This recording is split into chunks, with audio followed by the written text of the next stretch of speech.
I'm filming a video today talking about my witchy endeavors and what it's like being a witch and practicing witchcraft in 2025. So tune in as I show off all my witchy shit and talk about what it's been like as a witch. So if you don't already know, I've been practicing witchcraft for about 5 years now, and there's all these terms coined for witchcraft, like baby witch and stuff like that. I consider myself a witch because I practiced so long, but at the same time, I believe that being a witch is a journey. A journey means that from any point where I am, I can still learn more. So if you're interested in hearing about all the witchy stuff that I know and just some basic shit, then tune in. Hi, new from the future. This video is only about divination. So, I got really into my yapping, and I didn't have a chance to talk about any of my other aspects of witchcraft, which there are a lot. So, this video is only about divination. This video is only about divination. So, feel free to check it out, but at the same time, if you're only interested in another specific aspect of witchcraft, go to another part. But, yeah, this is a divination video. So this is about divination witchcraft, specifically. So thank you. Bye-bye. So first thing I want to show off is my tarot cards.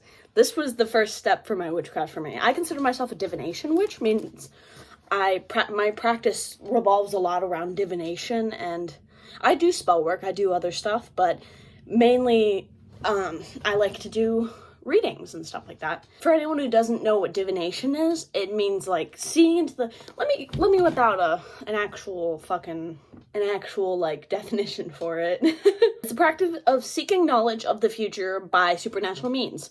So basically, tarot readings, pentacle readings, but any form of seeking knowledge about the future, or in my opinion, even the past, present, because that's how it builds up to the future, past, present, and then the future comes right after. This is my tarot deck. My mom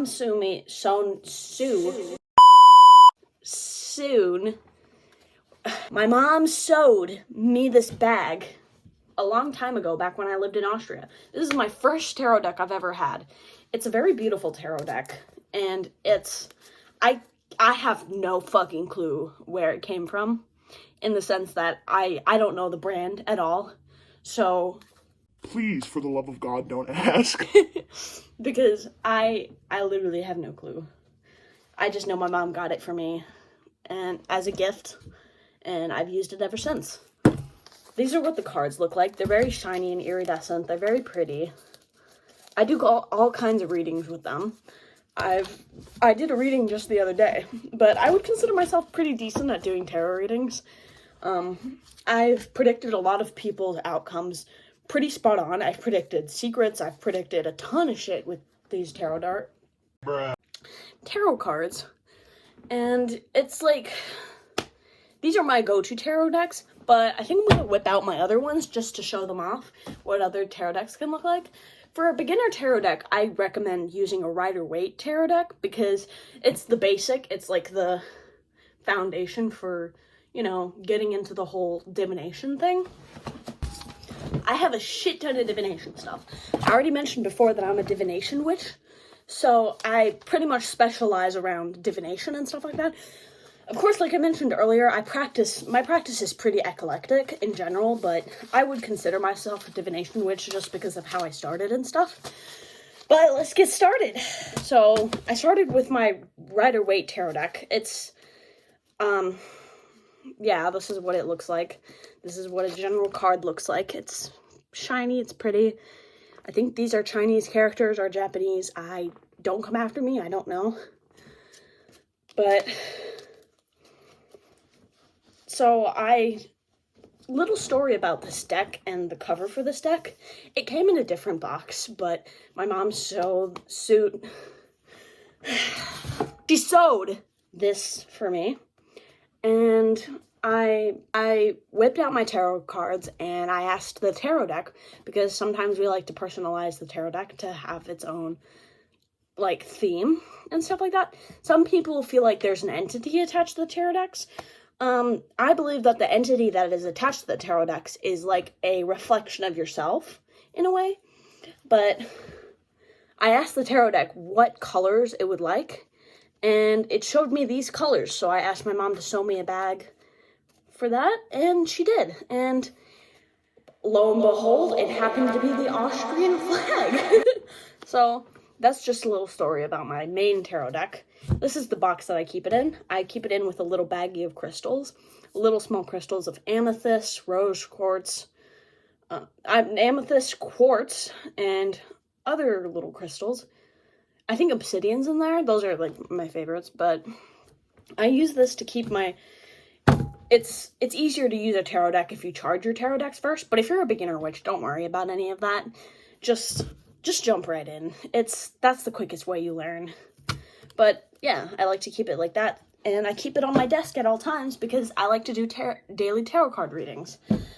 I used to predict what my day would be like through tarot cards, but I stopped doing that because it's been giving me a ton of anxiety and stuff. Now I just I ask what energies I should focus on for the day, and then I focus on those energies to help me have the best possible outcome for my day. Now, on to my next oracle stuff. I got the Kawaii Tarot. It's backwards, but whatever. I think it's backwards. It might be backwards. I don't know if it flips itself around when it's, done, but it's right here. It's a really cute deck. Personally, I struggle a lot using this deck because I like using the imagery of, for example, my deck. I'm going to be whipping up my deck a lot as an example. I like using the imagery to describe the picture, and if you see, I'm going to pull out a card from this deck, and you're going to see the imagery is kept a lot of the minimal in this deck. So I recommend it for people who are learning the meanings and they want to know it, they want to know all the meanings without connecting it to the imagery, then choose this deck. But for me, it's really hard to use. It's a cute deck. It's a really cute deck. But it doesn't have sexual imagery like this deck does. By sexual imagery, I mean, titties. But, yeah, it's kind of hard to use, in my opinion, because of the imagery being so vague. But I still use it from time to time. It depends. It depends on my mood. It depends on whether or not I want to practice learning the actual meanings. So there's over, I think, 74 different cards. Let me Google this real quick before I start talking my shit. This is what the case looks like, by the way. But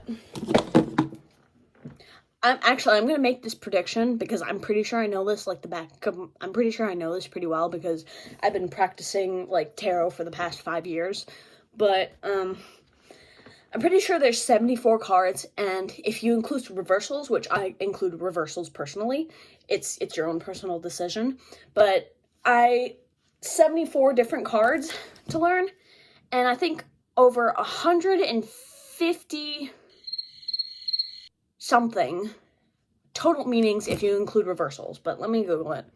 78. So I was close, but I still got it slightly wrong. There's 78 and 156 meanings in total if you include reversals. So that's a little bit about tarot.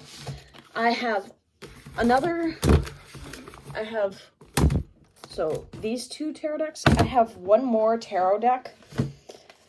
I'm calling these decks tarot because I have other decks that aren't tarot, and I consider those oracle decks. I use them a lot less, but I still appreciate them and admire them because they teach me new stuff every time I use them, even though they're a lot harder to use because I'm a lot less used to them. But I have the Last Unicorn tarot deck as well. I use this for my monthly readings, so whenever I want to pull a card and have that card represent the energy for the month, then I pull it from this deck. Anyway, on to my next deck, or onto my next oracle device, are runes. These are a bitch to learn. These are a fucking...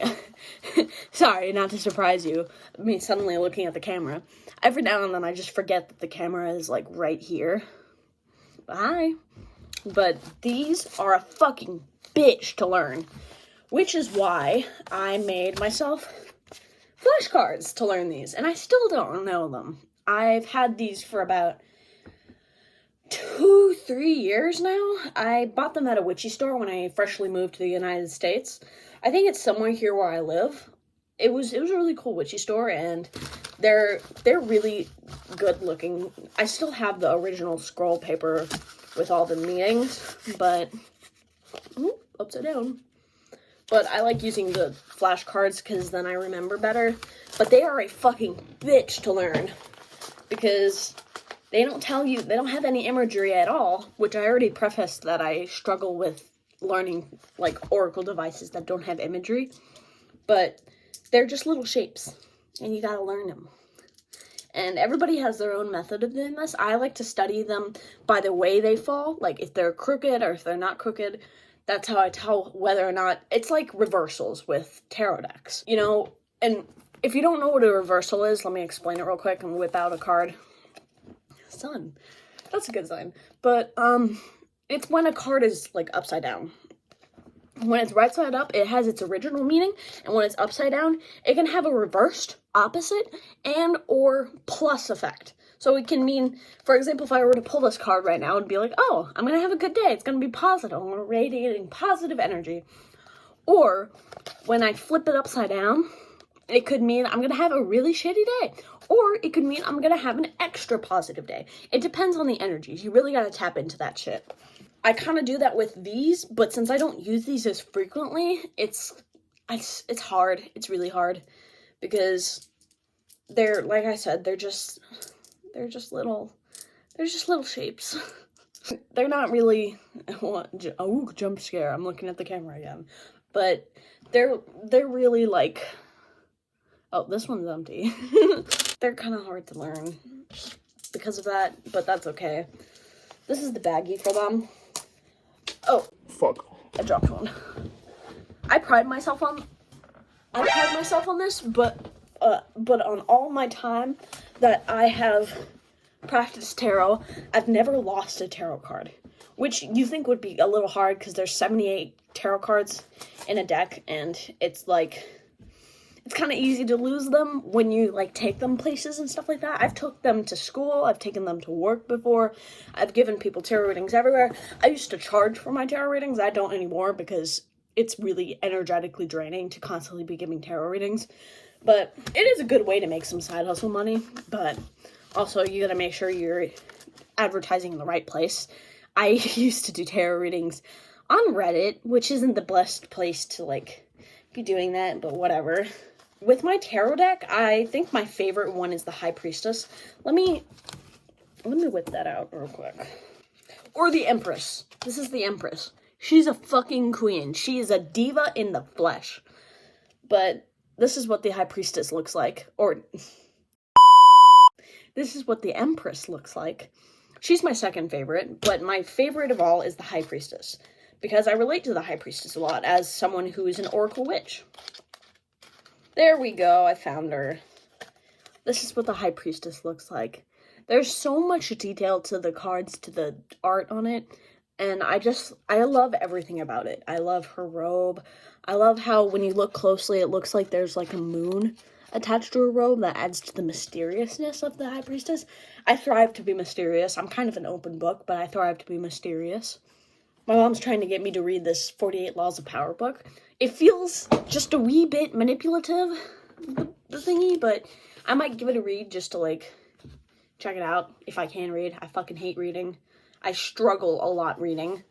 I recently was able to finish a book, and I was so proud of myself because I struggle so much with reading.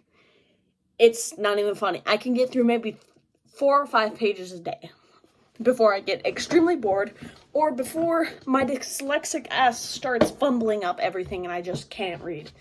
I'll read something and then, or my ADHD, whatever, something in there. But I struggle with reading. But that was that. Here's one of my favorite, this is my box of questions and answers. So I have 2 main colors in here. I have blue and I have pink. pink is an affirmation, and blue is a message. So if I ever really want to pick up, like, some information, this is what it looks like, by the way.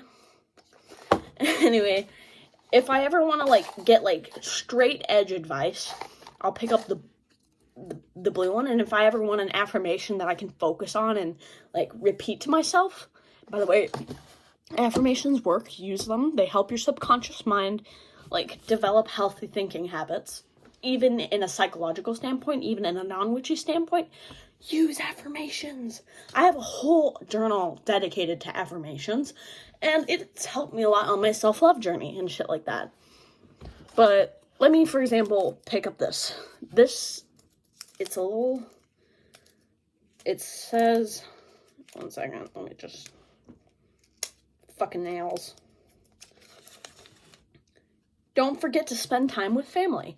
That's a good reminder. I should remember to do that because I love my family. Kind of. Kind of? What? Okay, whatever. And the affirmation I got is, I am worthy. So, I wrote all of these myself. I put them on the box. The box used to have a lid, but the lid is now gone for undisclosed reasons. I crushed it on accident with my fat ass. I'm just kidding. I crushed it on accident while I was moving. I think that's what happened.